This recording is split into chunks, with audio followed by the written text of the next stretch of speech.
Beautiful, beautiful faces. I'm Scarlett Antonia, and I think I know a lot of you, which is great. I've been with Angeline for the last few years and have watched her on her journey, on her beautiful life's journey. And I don't know, I was just talking to her the other day and I said, you have done amazing, amazing things in the last 10 years. And she's doing a full show. She's putting it together.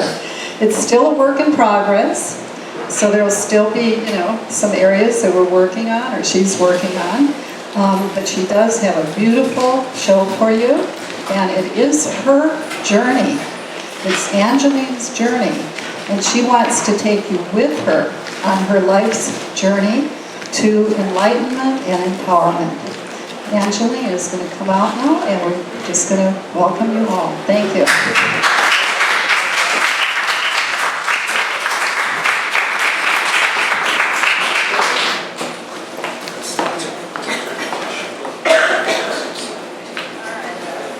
I just got a note. Please shut off your cell phones. Okay. And we're just going to start with just a little chant to help everybody get in the mood, and Angeline too, to just feel the beautiful light spirit with us and guiding us as we go through this evening. Okay?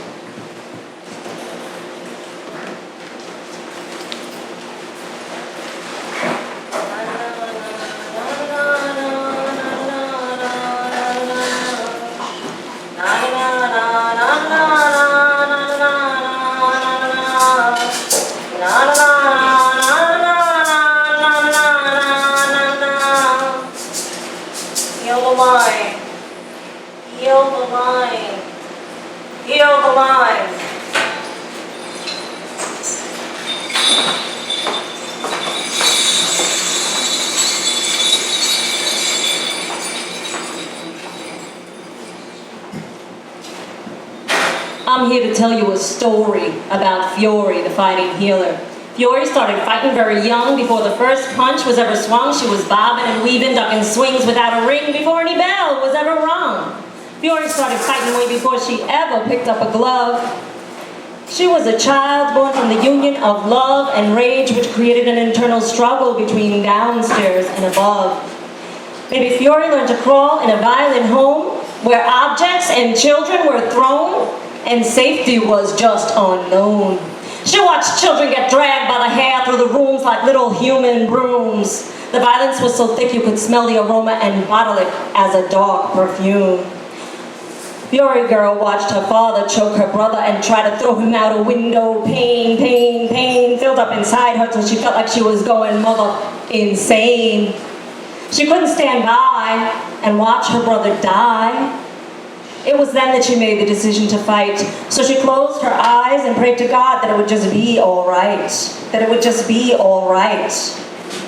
When she was 15, she fought back hard and wondered if she left her rapist scarred.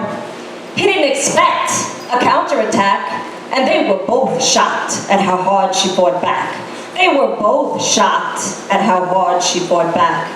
This stranger, who was twice her age, followed her home and attacked her in a fit of rage. It was the first time she ever saw his face, but she was no stranger to being attacked. This was a familiar place.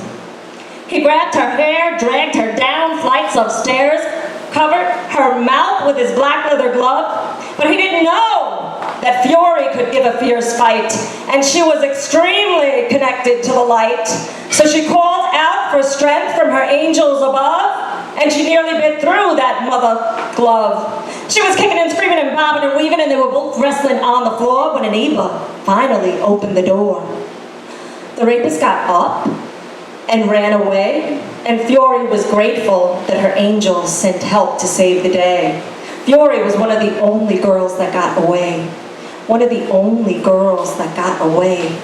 She told her neighbor that it was no big deal. She shrugged it off like it wasn't real.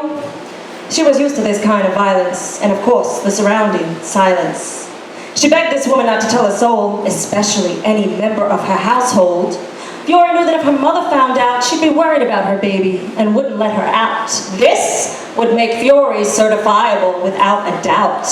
She'd much rather take her chances in the streets than being confined to that room, breathing in that dark, violent perfume that permeated through the halls, and watching children getting thrown into walls. Fiore didn't believe that you should ever raise your hand to another. Her fight was born of self-protection and to save a brother. But if it comes to a matter of life and death, Fiore will fight till her last breath. Till her last breath.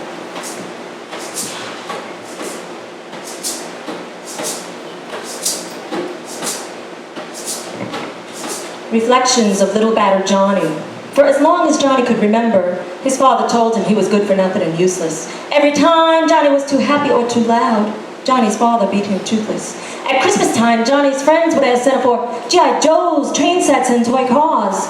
But all Johnny ever wanted was love and peace, and he dreamed of a Christmas with no bruises or scars. To this day, Johnny doesn't understand all the beatings and the violence. Instead of making him stronger, it left him weak in a confused state of silence.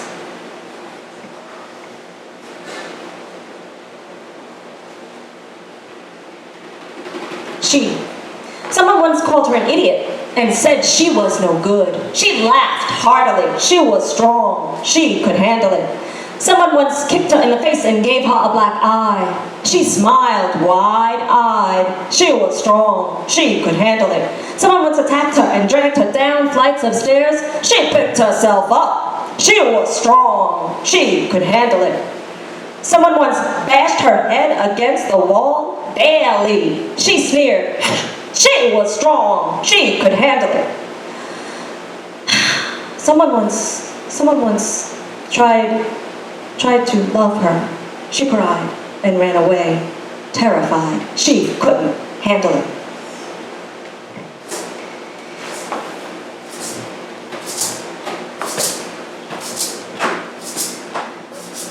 All things broken.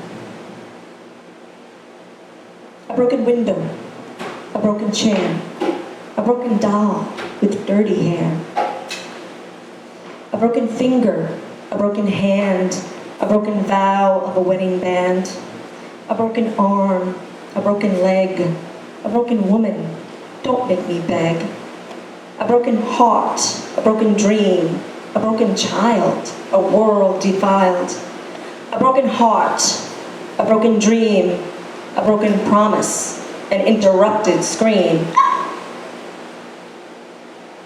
Break the chains, break the silence, no more pain, no more violence. Hi, my name is Angeline.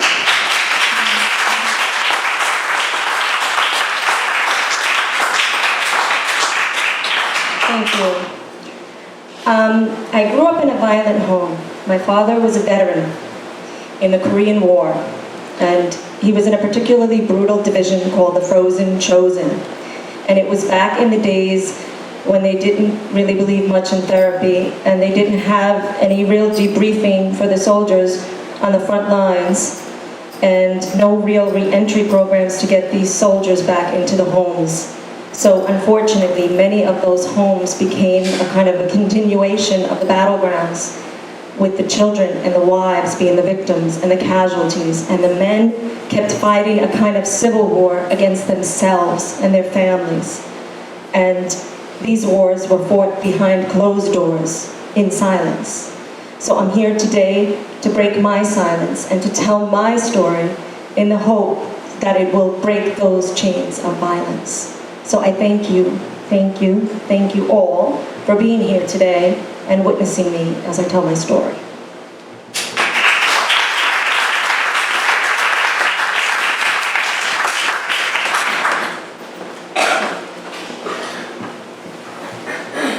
Healing is a journey, and much of my healing comes in my dreams.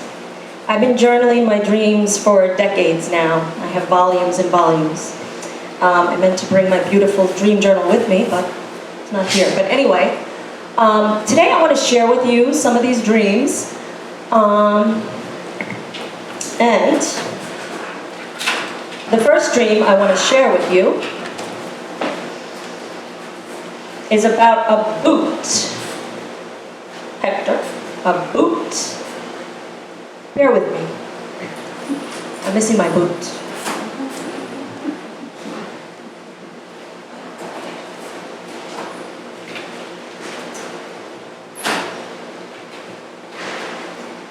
Thanks again, all of you, for coming here tonight. It means a lot. I really appreciate it.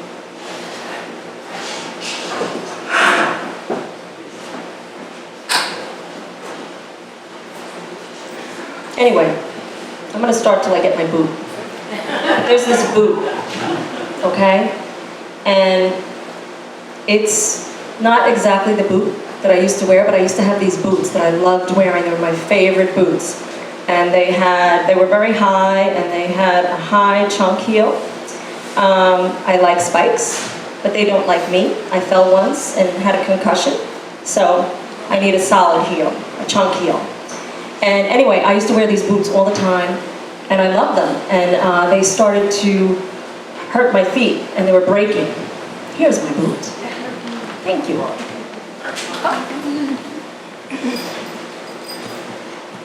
Anyway, so the boot was breaking, and I took it to the shoemaker, and the shoemaker fixed it, and everything was fine for a while.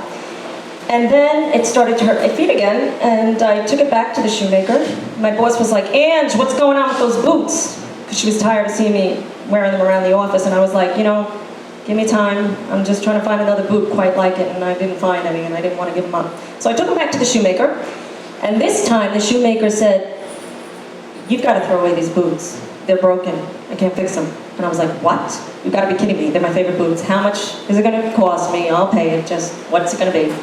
And he said, "Lady, you don't understand. They're broken, and I can't fix them. You got to throw them out." So I went for a second opinion, a third opinion, and the general consensus was the boots had to go. So I put them in the pile by the door, that some of you might have, that I have, with the things that are broken, but one day you're going to fix them, or you're going to sew up that dress, or whatever it is, or the things for the Goodwill. And then I'd get invited to a party, and I didn't have a replacement, so I would pick up the boot. At this time I'm limping, not quite the look I was going for. So that's the background on this dream. So anyway, I have this dream that I'm at a party, and I am in the bathroom,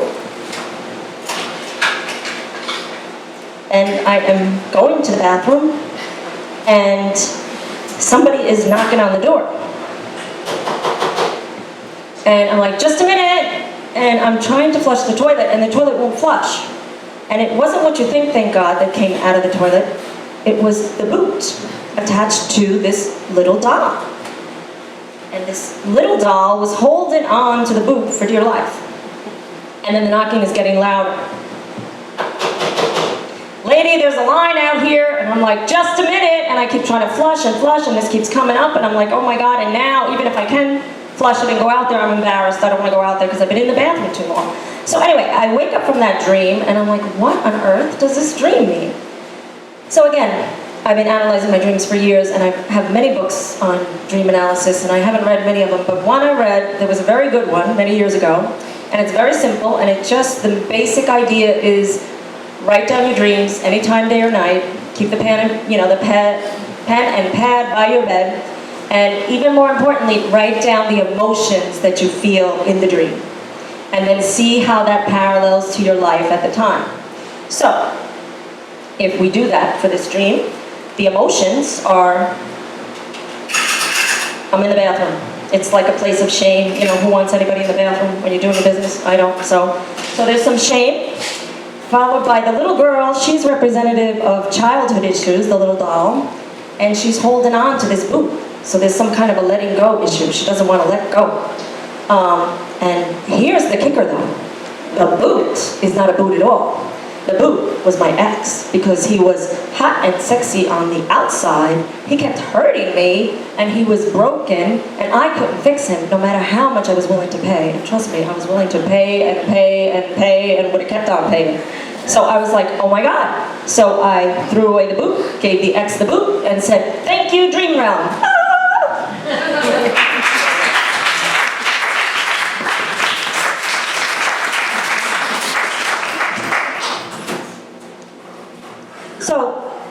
next dream that I want to share with you is about vampires.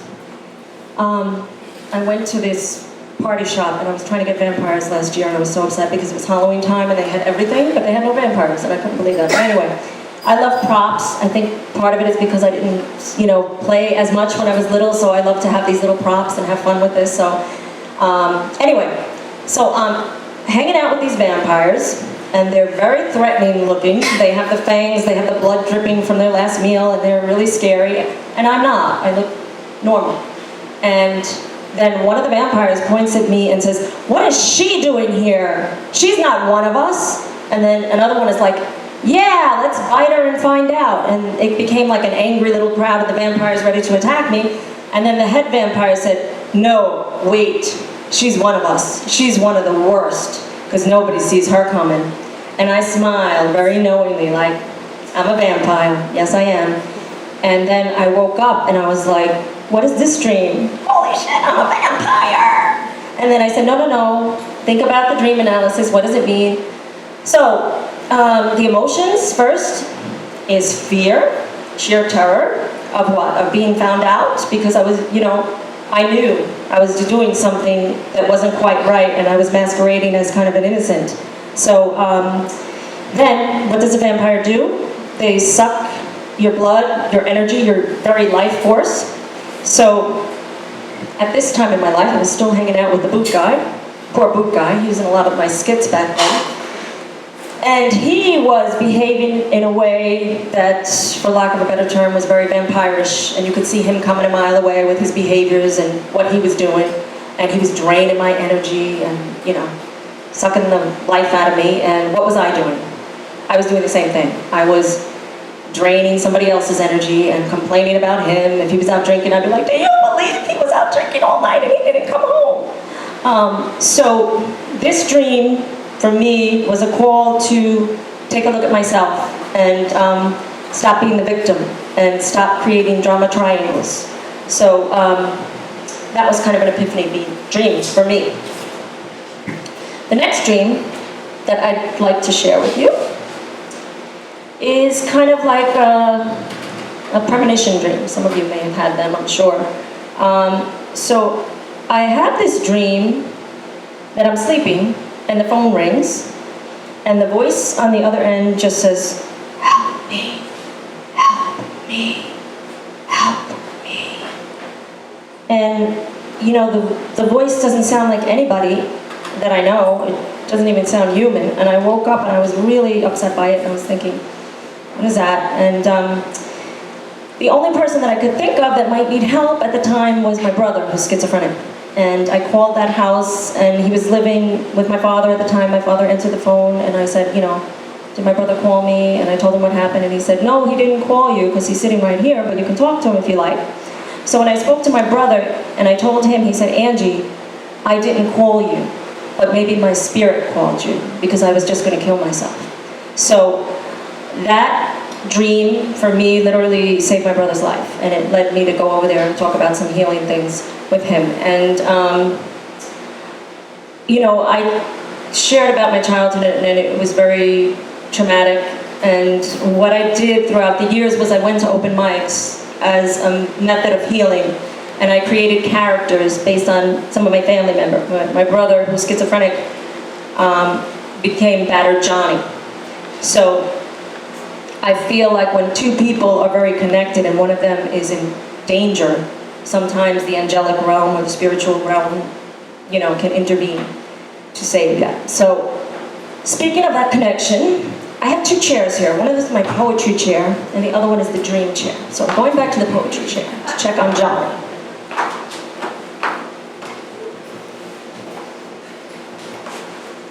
10 years later, the heart of battered Johnny beats on.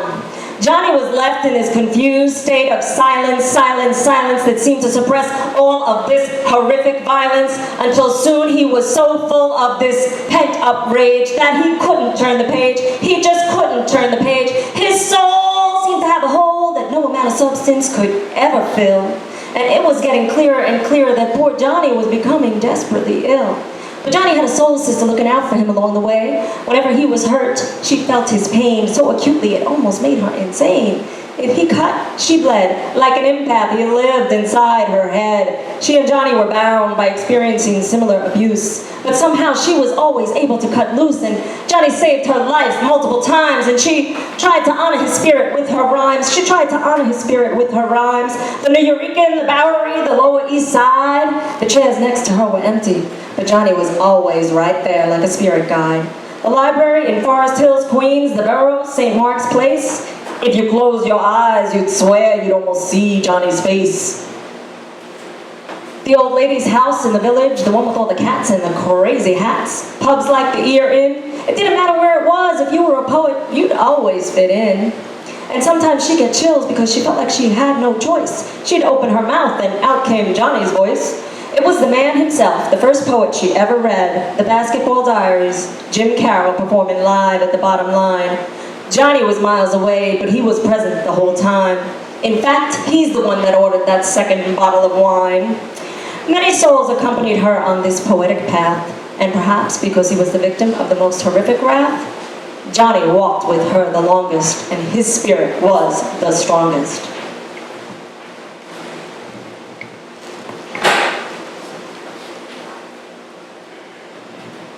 Johnny's injustice.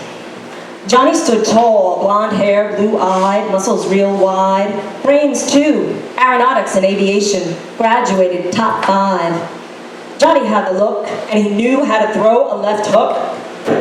When he packed the punch, the earth shook.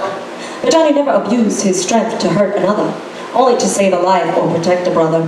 Yeah, Johnny had strength of steel, and if you've ever seen a schizophrenic on a takedown, you know it's for real. Yes, Johnny had strength of steel, and he was Fiore's protector.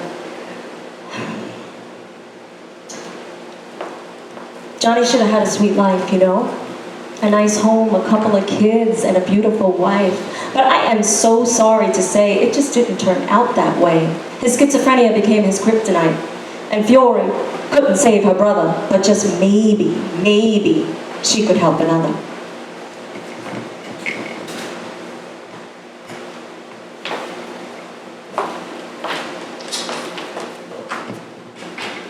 Okay, let's go back to the dreams, shall we? The next dream that I want to share with you is about a prince in a castle. So, I met this prince, and he's gorgeous inside and out, and he takes me to his castle, and he gives me a tour of the mansion, and the bedrooms, and the master bath, and I love baths. Candles, jacuzzis, all that, and the palace bathroom. I'm in my glory. So anyway, I'm just about to step into the bathtub, and what do I see? About 2 inches of dirty water. And I'm like, oh. So I wake up from that dream, and I say, what does this mean? So the emotions in that dream initially is euphoria, elation, so excited, that feeling of being in love, and then followed by a letdown. So I came to find out that that prince that I was seeing was still seeing an ex on the down low. So what it means to me, the bathtub is more cleansing. The different places in the bathroom mean different things. So the person that he was still seeing, the dirty water, there was still residue from the past relationship that needed to be cleaned out before I would be able to step into that. And also the idea of the dirty water playing me dirty kind of thing wasn't lost on me, so that was that dream. And the next dream that I would like to share with you is not really a dream at all. It's more like little coincidences that happen to you when you're following your dream. If any of you have seen The Secret, I used to talk about that a lot. It's something like that. Or when you're in alignment with your dream and you're doing what you love, and then all these things happen. So anyway, we're going back now about maybe a little over 10 years ago, and I was doing a one-woman show, and it was pictures and poetry. So I was taking all the poems that I had, and I was creating pictures to match them. And all the pictures that I had, and getting poems to match them. So I had this one poem called Little Lucy and the Casket Basket Case. And it was about a little red wild child, flaming red hair, with a hurt and angry little stare. And she decided to take faith, hope, trust, and dreams, and to dress them up and put them in a basket, and put them in a casket, and bury them in the sand. It was a very little dark, sardonic, sarcastic kind of thing that I was doing because I felt like Lucy was dealt a bad hand. But even in that, I left room for when Lucy healed, and years later she would come to that place where she buried little Lucy in the ocean, and she would excavate the casket basket, and she would take faith, hope, trust, and dreams, and all of the angels of the ocean would be there, and they would rise, and it would be like this amazing, intense healing. So I'm a bit of a procrastinator, so it was like 2 days before I'm supposed to do this big show, and I had all that I needed. You know, I had my chains, and I had my basket, and I had the little faith, hope, trust, and dreams characters, but I didn't have a Lucy doll. So I was staying with a friend in Brooklyn, and I'm a bit of a clutterer. Some of you may know that, some of you don't, but you'll hear more about that later. So anyway, when I go into the stores these days, I pray, and I say, God, let me not get anything I don't need, let me get in and out, don't let me get distracted and look and buy stuff. So I was going to find Lucy, and I found this amazing doll, and she had bright red hair, and she actually lit up and sang, "Twinkle, twinkle, little star, how I wonder what you are," in an Asian accent. And I was like, she is perfect, she is my Lucy.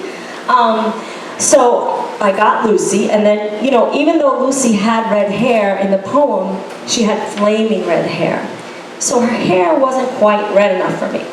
So I went into one of those party stores, and I was looking for, actually I was looking for the vampire stuff and the red wig, but up on like the fourth shelf, this wig literally falls and hits me on the head, and I was like, oh my God, this is perfect for Lucy, you know? And I would find that, honestly, when I'm doing these performances and stuff, and I'm looking for props, they usually fall on me, or they're really cheap. You know, things like, this I saw in one of those little crane things, you know, where nobody ever wins. And I said, oh my God, that'll be the perfect wizard for the healing scene, you know? And I said, all right, if I get it on the first try. And sure enough, got it on the first try, so there you go. So I told my friend Andrew, who many of you know, that I was doing this shoot that's trying to take pictures for Lucy and this photography show, and he tells his buddy, and I told him about the chains. I'm sorry, so I think his friends thought it was something else, but it was just these little dolls, and he was kind of disappointed. And the police came, and they wanted to know if I had a permit, and I thought that was just hysterical because it was just like 4 little dolls, and it wasn't even like a film camera, it was like a little camera, and but they were good about it, and they stayed. And anyway, that's the story of Little Lucy and the casket basket case.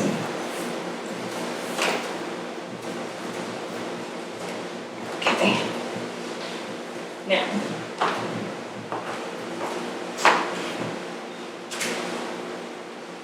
bear with me 1 second. Just looking for my water. Anybody see water?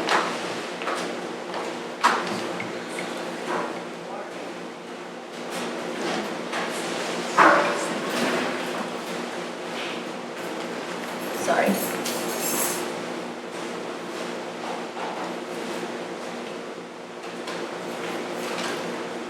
Okay, good. It's my clutter scene.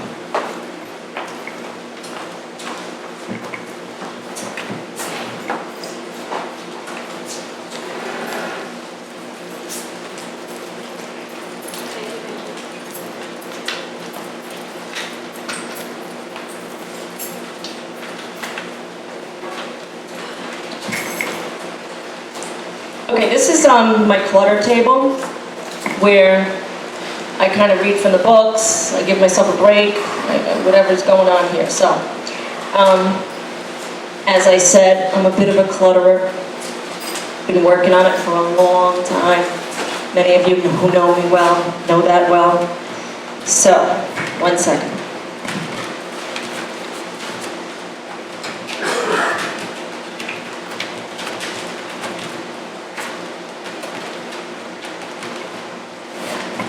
Losing my clutter poem. All right, here it is.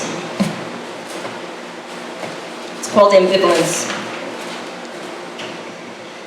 The floor is covered with black leather jackets and blazers, clothes everywhere, some with tags still on. Black suede boots hang from the ceiling. The closet door is falling down. Bert the cat sleeps on silk lingerie next to the old Budweiser cans on the window ledge.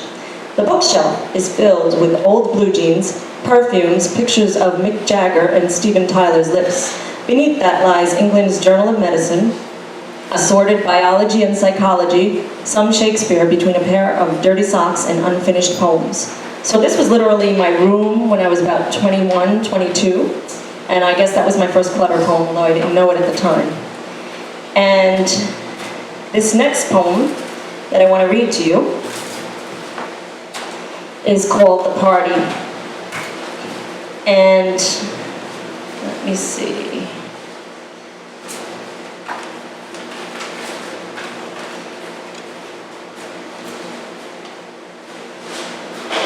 This poem was requested the most out of the years that I've been doing spoken word. So that's one of the reasons I want to read it to you, but I'll tell you the other one I'm done. Okay, The Party. Impatience arrived early, anxious to get started. Fear and anger showed up together in a sleek black Camaro. Wild came with sexy, both looking hot. Lust and desire were not far behind. They shared a quick kiss in the car. Faith consoled sorrow over a recent loss, while charity offered to serve the drinks. Love asked anger for a dance. Anger said he'd rather stay with fear. Insecurity got jealous of love. He ran off to find faith. Greed was stealing quarters from coats on the couch. Rage found out and broke his jaw. Greed was badly wounded and needed blood. Love offered to donate hers. As a matter of fact, so did charity. Greed recovered quickly but no longer felt like himself. Vanity and preoccupation missed all the action, too busy talking about nose jobs and problems, fighting for attention. Attention escaped to the dance floor where energy and endurance were still going. Fun joined in for a spell, then she ran off to get the bell. Sex stayed in the bedroom all night. Virginity popped in with dangerous, however purity and guilt escorted her out. Addiction brought plenty of drugs.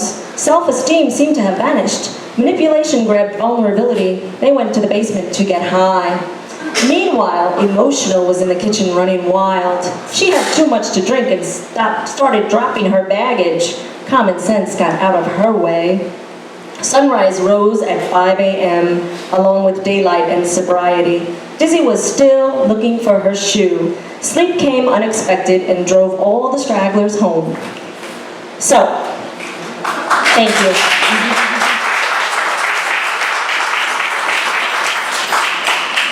I wanted to read that poem too because throughout the years, many people have told me, like, I've been at that party too, and I think that they have this image of me drinking with a joint out of my hand, like at the party, and I wasn't. And not that I haven't been a partier, trust me, I have my share of that. But at that moment, I was like practically in the fetal position with depression, and it was within 6 months after my wedding, 4 people directly connected to the wedding party passed away, and one of them was my 4-year-old nephew. And I had so much emotions inside of me, and you know, a lot of you know that when you get trauma, it just kicks up all the other traumas, so there was just too much. And I was like, I couldn't take it, and I was like, you want a piece of me? Come on, let's have a party, bring it on. So then I started to, you know, get all the emotions out, and then I said, well, literally, then I dressed them up and said, all right, let's bring them to a party, what would they look like? But the main thing I want to say is when I finished the poem, it was a big catharsis, part of this show is really about the healing power, the restorative power of the arts too, and getting through trauma. So that's part of the reason I wanted to share that. So thank you. That's my party poem. And let's see.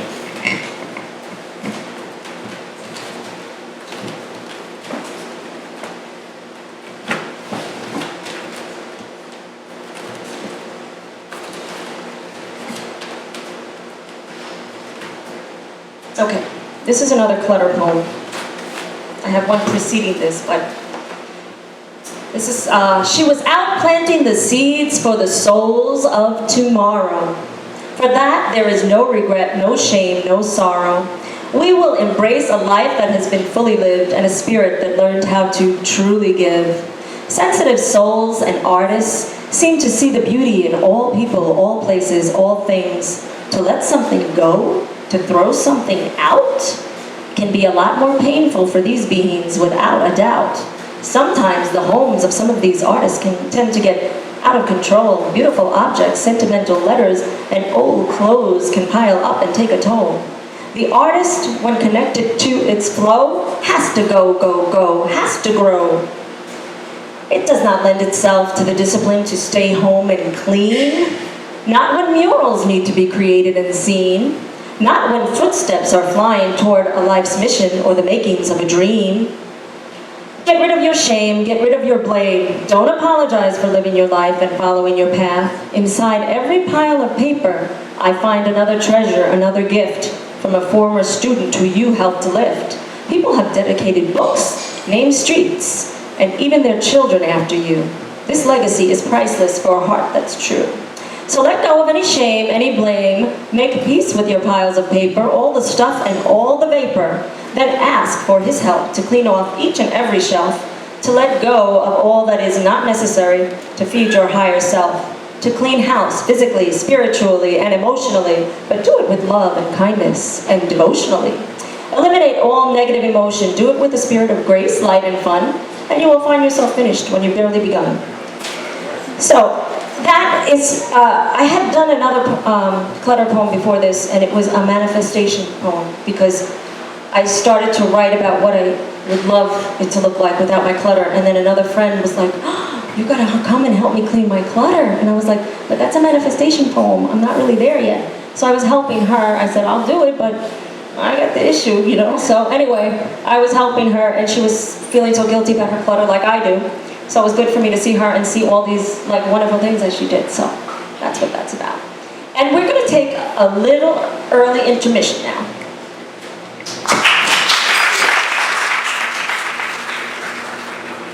Okay.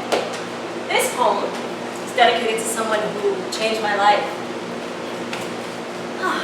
Thank you, Marilyn Jean Young, for the amazing healing you've begun. You asked me to write rhymes for your photography show and to be your wandering poet. You were healing me, I just didn't know it. You had one condition though. I could only use words that were positive and light. Positive and light? Me? Ha! Are you feeling all right? No. No, I write about battered Johnny, addicted angels, little Lucy in the casket basket case. You really need to rethink this and get somebody else to take my place.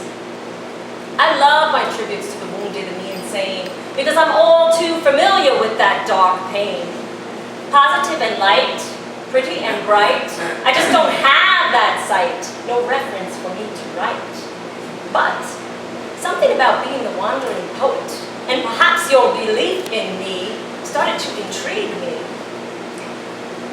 And you said I could still write some of my dark stuff on the down low, as long as what I wrote for you was pure light. So now, I could do the show, and we'd be all right. So, I begrudgingly started to write about flowers for hours and all things pretty and bright. And in a brief time, something severely shifted within my sight, and I fell in love with the light. After doing your show, my heart started to grow. Life took on a new glow. I wrote things like Seawalk, Hunting for Happiness, and Pathway to Peace. Decades of darkness started to release. You were teaching me the secret way before its time, and I have you to thank for adding light to my rhyme. Thank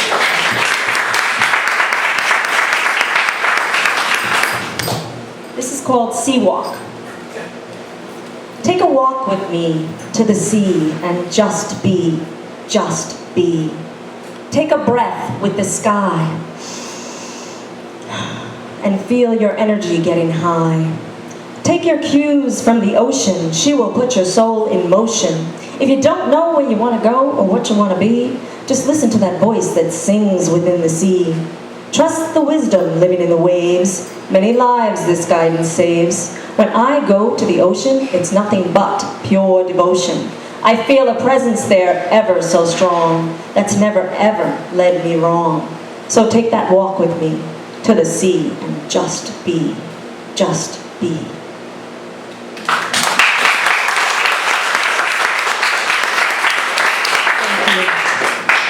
Um, the dreams, okay.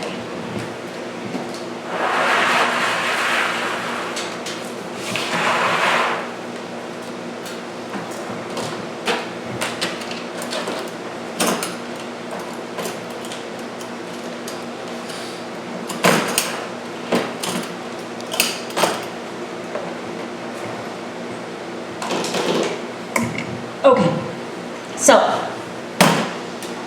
this next dream I had was going back maybe a year or so after 9/11, and I was living with my sister and my nephew who was 10 at the time. In the dream, I was sleeping, and he knocked on the door, and he said, "Aunt Angie, I'm going to the grocery store.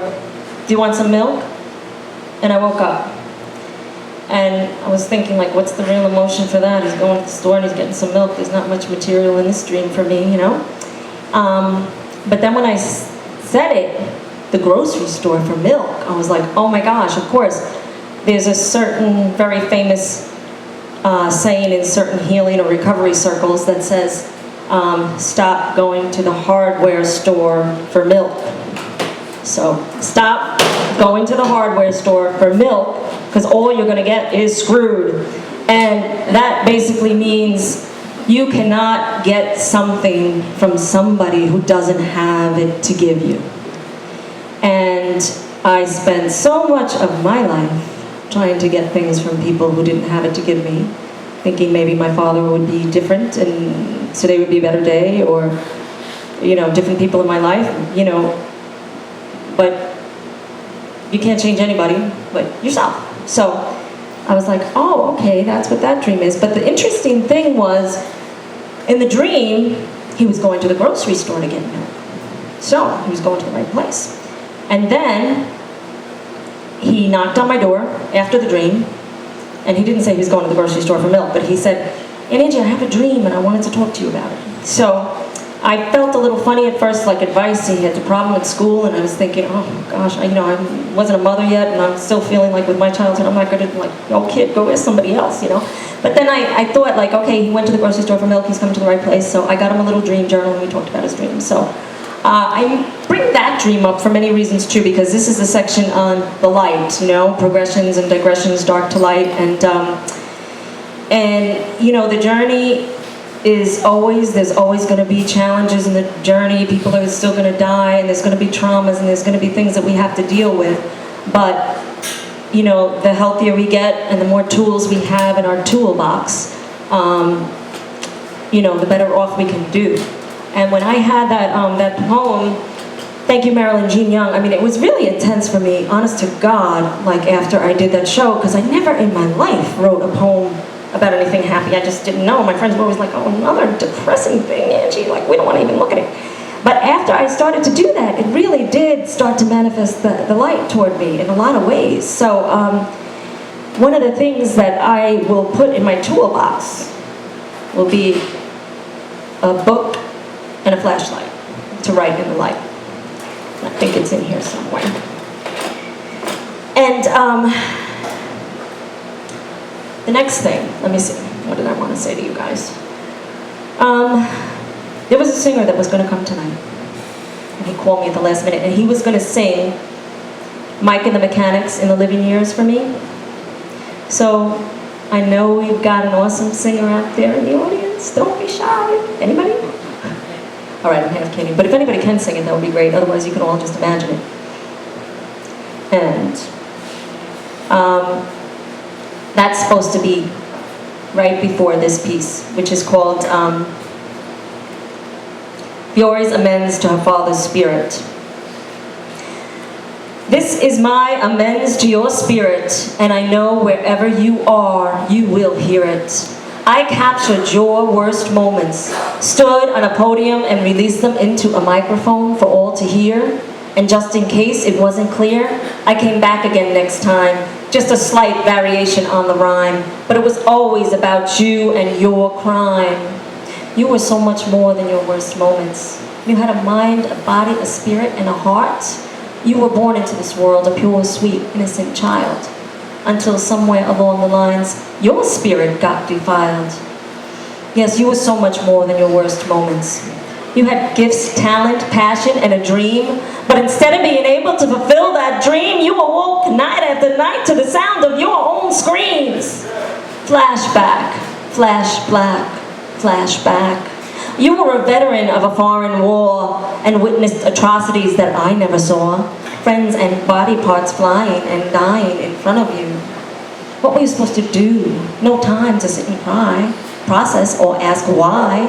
You came back from that war, harried, married, 5 kids, 4 years. Talk about manifesting fears. Keep food on the table, keep things stable, but what about if you're just not able? What are you supposed to do when you haven't got a clue? Violence was the way it was in war. Could you magically forget all that horror you just saw? Violence was an intrinsic part of your way of life. But now you're home with your wife, trying to start a new life. You didn't know how to separate yourself from that violence. And of course you suffered in silence. Would they take you away in a straitjacket? Or lock you up in a padded cell for years? I'm sure these were realistic fears. So you just kept marching on, somewhat fragmented and tormented. Too much rage for one man to cage.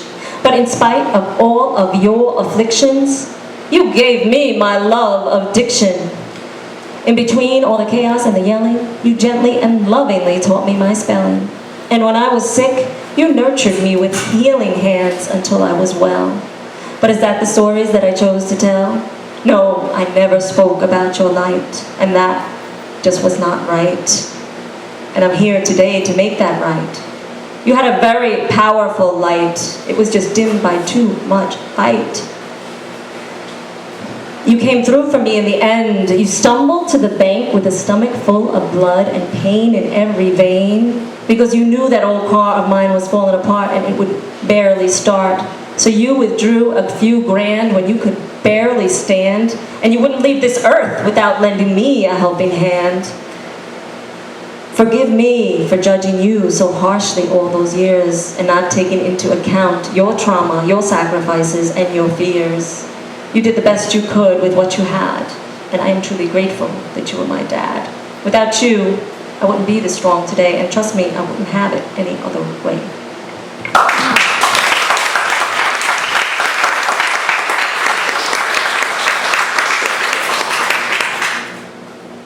Thank you.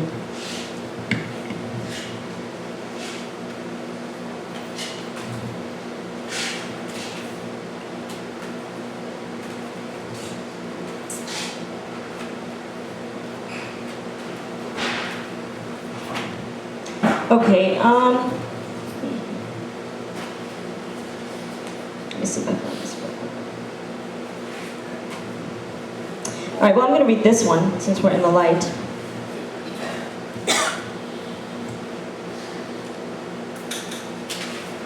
Okay, Johnny's journey is a bit more joyful. I heard Johnny laugh for the first time in almost 20 years, and I could barely hold back the tears. That smile that I thought had disappeared without a trace somehow miraculously reappeared on his face. I also caught a glimpse of that twinkle in his eye that I hadn't seen since he was just a boy. To see him so peaceful brought me so much joy. Johnny's journey still has many challenges. His illness will probably walk with him till the rest of his life.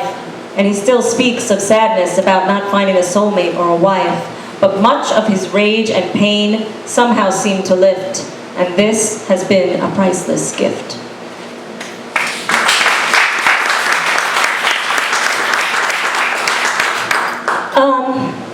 This final dream that I want to talk to you about is really one of the main reasons why I'm doing this. When my father passed away, he called me the morning that he died, and he said that he was afraid, that he felt darkness by his side in the hospital room and the devil, and it was so upsetting to me. I felt really bad, and I brought my daughter, who was just, I think she was about 2 then, because I figured she was the closest thing from heaven, and to remove fear, they say love and fear can't occupy the same space. And after he passed, when we were at the funeral parlor, one of my brothers said to me, he was crying, and he said, he never told me he loved me. in his whole life, you know? And I felt really bad. And, you know, after I shared about that poem, Marilyn Jean Young, and Writing in the Light, and a lot of other doorways started to open up for me, spiritual doorways, channeling doorways, whatever you want to say. I mean, I've always had kind of things like that happen to me, but they got stronger, and sometimes you can't explain them. But I had an experience one day where I had a dream, and I didn't set my alarm clock. I mean, I did set my alarm clock every day for work, and I was sober, so I know it was set, and all was good. So anyway, in the dream, I hear, Angie, Angie, and I go up the stairs into the bathroom, like right by the door, and it was my father in there. He was calling me, and I was outside the door, and he started just yelling about stuff, and I went, oh, like I just threw my hands, like I don't want to listen, and I walked downstairs. And then I heard, Angie, Angie, and I woke up, and I would have been late for work. My alarm wasn't set, and when I was dream journaling that dream, I was like feeling annoyed, like if I, you know, like, oh, I don't want to be bothered, I'm not listening, and he's calling me to do something, you know? And, you know, I shared, since I was young, I would go to open mics and it would always be Bad or Johnny, all this bad stuff about him. And, you know, the older you get, and I feel like what you put out there, you get back, or you don't want to just say all those things about somebody, because there's so much more than just that. And I have my bed, we all have our moments. So anyway, I started to get messages and channeling messages and powerful messages. And one of them, one day, it was about to tell my brother, the one who said, my father never said he loved him, you know, tell him how much I loved him, and I'm so sorry. I was just so worried about the money and stuff like this. And I called my brother to give him that message, and I felt a little freaky because I just really didn't want to do it, because, you know, it makes me feel a little crazy when things like this happen sometimes. And my brother was just like, you know, he didn't really take much stock in it, I guess you could say. But I was like, good, I gave the message. And then the next time I saw him, it was at a family party, and him and his wife came to me, and they were like, oh my God, that night when you told me that he loves me and everything, like, his wife said, he was so mad when we went to bed and there was nobody else in the house that he was like, oh yeah, you love me? Why do you send the messenger? Why don't you fucking come here and tell me yourself? And then, all of a sudden, they hear this bash downstairs, and there's nobody in the house but them. So they go downstairs, and they have this gigantic wooden clock, you know, screwed into the wall. It is broken in pieces. It's gone every room throughout the house, and the nail is still there, okay? And he was like, I get it, you know? And I just think that when we don't make peace or something, like what's in our hearts is really love, and when we can't express it here, sometimes our soul will just reach out to heal that. And the clock was interesting to me because both dreams had clocks in them. Like my dream had a clock. His dream was about a clock. And it's because life is short and time is running out. And what's important really is love. And, you know, I feel like that's one of the most powerful messages. So, I want to also share with you about Hawaii and about clutter. And, you know, many of you know we had that house fire a few months ago, Kathy and Rob's house, and we lost everything. But, you know, I was starting a poem and I didn't finish it, like our house burnt down but our spirit lit up, because so many people came with so much love and kindness, and it's just amazing. And Scarlett is doing this piece on The Wizard of Oz and about the themes of home. And she had asked me to do a piece recently, and it was like the week after the house burnt down, and I was like, yes, I definitely want to do it. Because home, you know, it's that famous saying, like, it's not a structure, it's not a foundation, home is where the heart is.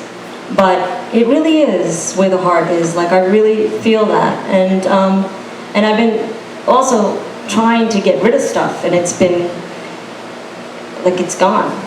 But, you know, I still have my cluttericious, as you guys can see, even though there's a lot less stuff. But, anyway, I was inspired to write this from the whole fire thing. And it's called The Gifted. I think she's gifted. I know he's gifted. And there's no doubt that she's gifted. And they're gifted. And I'm kind of sensing that they're gifted. And oh my God, is she gifted. And he's gifted. And he's gifted. And many people have told me that I'm gifted. And the truth is, we are all gifted. But it's what we do with the gift that matters most. When we have enough courage to be the host. The gift comes from a very sacred place. But we have to be willing to open up and give it space. The gift is a very powerful form of divine light that gets channeled through, and sometimes it almost seems too bright. We can doubt we deserve it, or that it's even real. We can deny the gift and start to conceal, thinking maybe we're too vain, we should just stay in pain, keep quiet, live small. But I'm begging you to speak up and stand tall. Please don't bury your gifts deep in the ground and keep them bound. This only holds the spirit down. And some of us might feel like they have lost that connection to their gifts a long, long time ago, or buried them way down deep. But trust me, they're not gone. They're just asleep. And if you'd like to awaken these gifts, or maybe just discover what they are, don't worry, there's no need to go far. Just get yourself to a very quiet place. Nature always serves as a perfect space. And then focus on love, love, love. And think about that thing that you always love doing the most. Then open up and be the host. Be persistent, be patient, give it time. And I'm sure you'll find your gift and your divine light will shine. So please connect with your gift and share it with us before it's too late. Don't wait. Thank you.